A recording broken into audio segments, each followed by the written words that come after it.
होई, राम कृपा बिना सुलभ न सोई। विवेक बोलते हैं अच्छे बुरे का ज्ञान हो जाए, लाभ हानि का ज्ञान हो जाए, अपने पराये का ज्ञान हो जाए, हित अनहित का ज्ञान हो जाए। और विवेक वैराग सठ संपत्ति मुमुक्षुता श्रवण मनन निधि ध्यान और आत्मचिंतन, ये 8 साधन मिला करके एक ज्ञान की भूमिका तैयार होती है। केवल एक साधन से ज्ञानी नहीं हो सकता।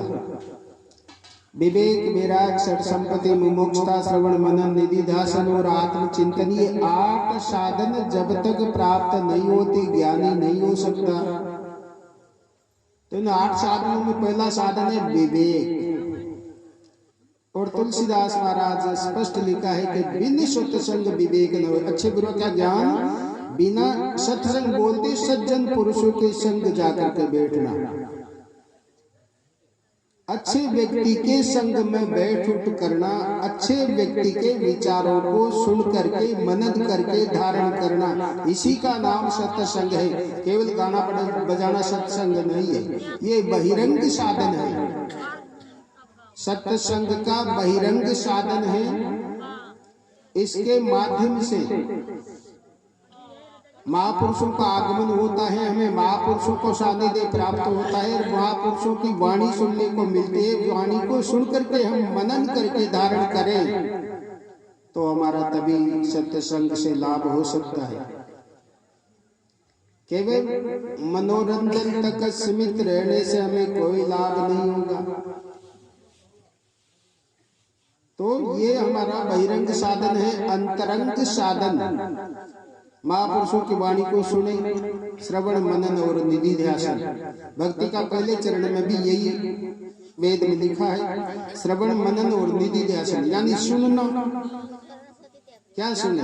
महापुरुषों की वाणी को, अमृतमय वचन को सुने, उसको मनन करें और जीवन में धारण करें।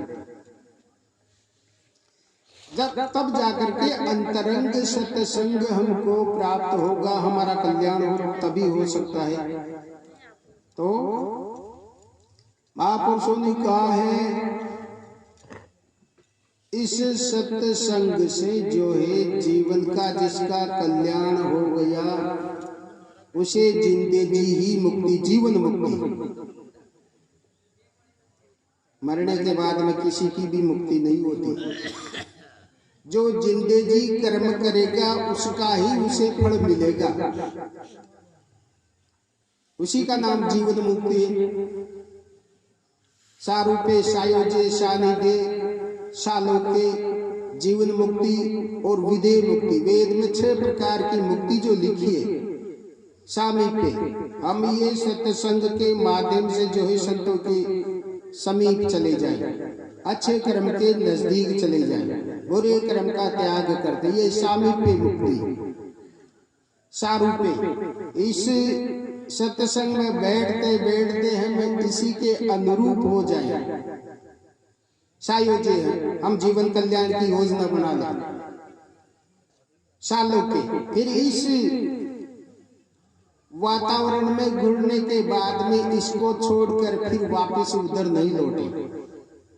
सालोक्य मुक्ति, जीवन मुक्ति और विधेय मुक्ति। इस जीवन को बेदाग करके जो है सुरक्षित बचा करके ले जाए लक्ष्य तक, जीवन में सर्व बंधनों से मुक्त हो जाए।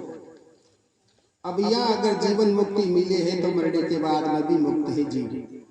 अगर यही हम बंधन में है और यही हमारे नाना प्रकार के कुक्रम लागू हो गए तो मरने के बाद में भी फिर नरकगामी होंगे। तो तुलसीदास महाराज ने रामायण में सत्संग के बारे में अच्छी तरह से समझाया है। सागर में गागर में सागर है। ब्रह्मलोक के सुख को भी तुच्छ लिखा है, इंद्रलोक के सुख को भी तुच्छ लिखा है, क्योंकि वहां से वहां का भोग भोग कर वापस लौटना ही पड़ता है। तो अब तुलसी पुराने पाप से भली वस्तु न सुहाई, जैसे ज्वर के वेग से अन्न कड़वा हो जाए। सत्संग गंगा बाई भाग बिना कुण नावे। तो तरह तरह से अनेक महापुरुषों ने सत्संग की महिमा लिखी है। इसी के साथ में भगवान को विराम देता हूँ। बोले सच्चिदानंद भगवान